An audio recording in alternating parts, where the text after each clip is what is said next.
In this video, we will get to know about leaky gut, which may be a cause to many diseases. We will learn from the expert in the field, Dr. Stephen Gundry, M.D., a distinguished heart surgeon with a remarkable career spanning over 10,000 successful heart surgeries and the development of numerous patented medical devices. Transitioning from surgical practice, Dr. Gundry now devotes to empowering individuals to sidestep surgery through a unique nutritional approach.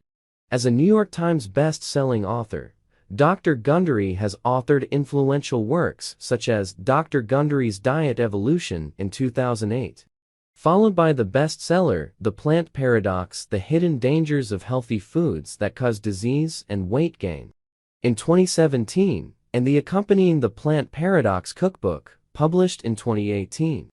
As the founder and director of the International Heart and Lung Institute, as well as the Center for Restorative Medicine in Palm Springs and Santa Barbara, California, Dr. Gundry, a robust and vibrant 73-year-old himself, extends his reach through his clinic blog, YouTube channel, and supplement company. In this video, our Healthy Long Life channel summarizes the essence of Dr. Gundry's teachings on leaky gut syndrome, exploring its definition, primary causes, and strategies for alleviating autoimmune conditions. Additionally, we list out top 5 foods Dr. Gundry advises us not to eat, but he will also share the best cooking methods and alternatives to overcome leaky guts. Don't miss the last part on top fruits that are approved by Dr. Gundry that can be part of your diet. What? Leaky gut is when you eat food. It goes down to your stomach to get broken down. This process unlocks the nutrients in the food, and then the broken down food travels to your gut. The surface area of the lining of our gut, from our mouth down to our anus, is the same surface area as a tennis court. That big? We have a design flaw. That surface area is only 1 cell thick, so everything we swallow, all the bacteria in us, all the foods in us, are only 1 cell away from us. Those cells, because they're so important, are held together with what are called tight junctions. Then how do we measure the leaky gut? Simple. Blood tests that can be done to actually quantify the amount of leaky gut you have. And there are simple blood tests that can quantify how sensitive you are to the factors that cause leaky gut. So you want to look at antizonulin IgG, actin IgG, and anti-LPs. IgLPs is lipopolysaccharides. These are the classic for looking at leaky gut. 2 causes of leaky gut which are frequently mentioned by Dr. Stephen Gundry are lectins and glyphosate. Let's first get to know lectins. It's a dangerous plant protein designed to poison you. You see, plants don't want to be eaten, so instead, they make lectins to make predators sick in hopes that the next time they'll pass by that plant and eat something else. When they find a good spot to land, they cling to these cells, breaking down their ability to communicate with our immune system, and then ripping them to pieces, which could lead to things like leaky gut, a weaker immune system, weight gain, food poisoning, and so much more. Next, what is glyphosate? What most people don't realize is that all of our food is just drenched in glyphosate. All of our conventional crops are sprayed with glyphosate. It's not a GMO product anymore though. So all of our wheat sprayed with glyphosate, all of our oats. It's spread in our schools. We spray it on our sidewalks. Most California wines have glyphosate because it's sprayed between the rows. All fast food in the United States is loaded with glyphosate. Organic oats have huge amounts of glyphosate because it drifts from the field next door. So glyphosate again, it's an antibiotic. And the weird thing about glyphosate, it can cause leaky gut all by itself. You don't need any other help. But is there a solution in order to prevent leaky gut? Now, the good news is all disease can be reversed when you seal your leaky gut. So how do you prevent it? What modern diets are often missing is a special kind of fiber known as prebiotic fiber. Dietary sources of prebiotic fiber include Jerusalem artichokes, tiger nuts, Belgian endive, chicory, parsnips, and a lot of others. So when you eat prebiotic fiber, it goes down to your gut and helps your microbiome, protect your gut lining and control what your body absorbs. It feeds friendly bacteria in your gut, your microbiome. These bacteria then use the fiber to make butyrate, which nourishes and strengthens your gut lining. Strong gut lining means no more leaky gut. This means better digestion, better health, and a longer, happier life. So make sure you get your prebiotic fiber every day and say goodbye to leaky gut. Now, let's look at what we should not eat in order to stop leaky gut. But we just basically take troublemaking foods away from people. We're taking away the foods that, number one, we were never designed to eat. And there are 5 categories of food you want to avoid at all costs. Here are top 5 foods that Dr. Gundry advises us not to eat if we have or want to prevent leaky gut. However, if it is hard to avoid these foods, then Dr. Gundry further shares how to correctly prepare them to minimize taking those that cause leaky gut. First, beans and legumes, including peanuts, lentils, and cashews. They carry more lectins than any other food, which is why eating undercooked beans makes so many people sick each year.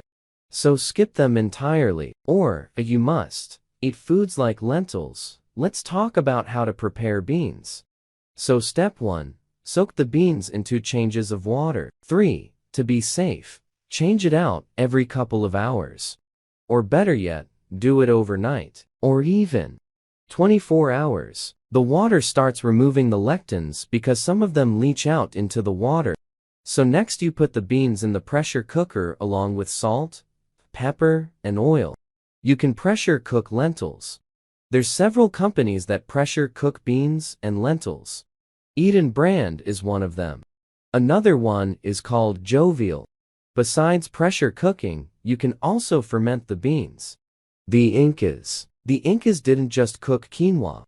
They knew how dangerous it was. So they let it rot. They fermented it, then they cooked it. Not on the package. Directions. You could pressure cook white rice and use basmati rice, preferably. However, for gluten, you cannot destroy the gluten lectin.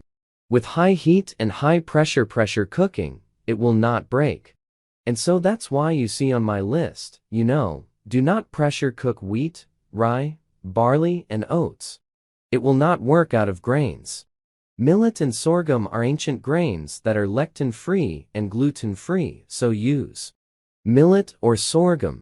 They're hornless. Oats have a protein that cross-reacts with gluten. There are no such thing as a glyphosate-free oats, and in this country, sorghum and millet are great replacements. The third type of food you should avoid to prevent leaky gut may surprise you. The nightshades. The nightshades, tomatoes, potatoes, even eggplants. These lectin bombs are another leading cause of food poisoning, and they're closely related to some of the most poisonous plants on the planet. However, since some of the nightshade vegetables may be staple in our kitchen, here is how you can prepare them correctly. So for tomatoes, you want to peel the tomato with a serrated vegetable peeler. And they're really better on soft fruits than the straight blades. Or what you do is you actually score an X onto the bottom of the whole tomato. Then drop it in a pot of boiling water for about 30 seconds, then take the tomato out of the water. Please use a spoon and peel where it's beginning to peel away naturally where you made the X. Then you cut the tomato in half and scoop out the seeds with a spoon. So to pressure cook your nightshades, just put them in the pressure cooker. You actually don't have to peel and de-seed them, but that would be nice. And put in some salt, pepper, minced garlic, and onions. Throw in a couple cups of water. Pressure cook for about 3 minutes. Once the pot reaches pressure, then you release the pressure according to the instructions that came with your pressure cooker. And you're all set for eggplant. Peel the eggplant with a vegetable peeler, and there's serrated vegetable peelers now that are just fantastic. And then you cut it in half. And you scoop out the seeds with a spoon. So for peppers, first cut the peppers in half, Scoop out the seeds and the white membrane and throw them away. Roast the peppers in a very hot skillet or over an open flame until the skin is charred. So then you place the now roasted peppers in a paper bag and let them sit for about 5 minutes. And then you can just remove the skin by rubbing it with a paper towel. You can also try peeling the skin with a very sharp knife or with that vegetable peeler, but it's a lot more difficult. Next, you would be surprised to hear that some fruits should be avoided. Here's why: fruit, especially out-of-season fruit. And remember, if it's got a seed, it's a fruit. So skip that pineapple, papaya and strawberries in the winter, but also peppers and cucumbers. Remember, they're fruits too. But here is the list of rules when it comes to eating fruits. Stick to low-sugar fruits only. Eat them in season. We have never been exposed to fruit 365 days a year in the past. Remember that fruit is nature's candy, and approach it as you would any other candy. Also, here is a list of top 5 fruits that are approved by Dr. Gundry to minimize leaky gut. With all that doom and gloom, let's get to the fruits we should eat now.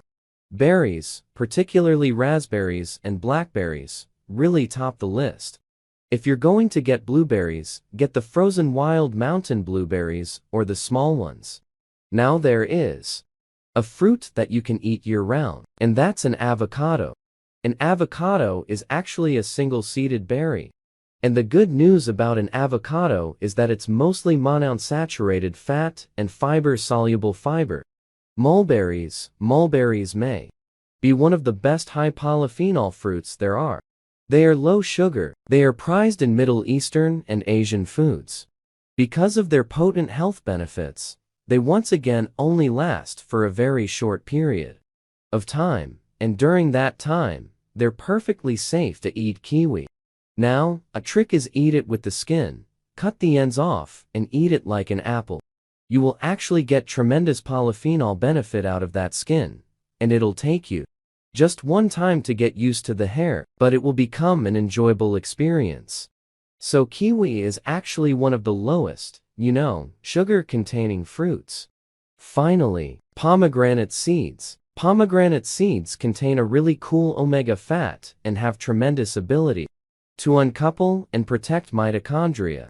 But here's the trick: eat the seeds, not the juice. You're actually throwing away a lot of the health benefits that are in the seed, particularly the omega fat that's in it. The final food that needs to be avoided to prevent leaky gut is squash. Squash. Most squash are New World foods, which means our bodies did not evolve to eat them. Plus, they're heavy in lectins. So skip pumpkin, butternut squash, even zucchini whenever possible. And if you must eat squash, although I don't recommend it, peel it and take out the seeds first, because that's where the lectins are.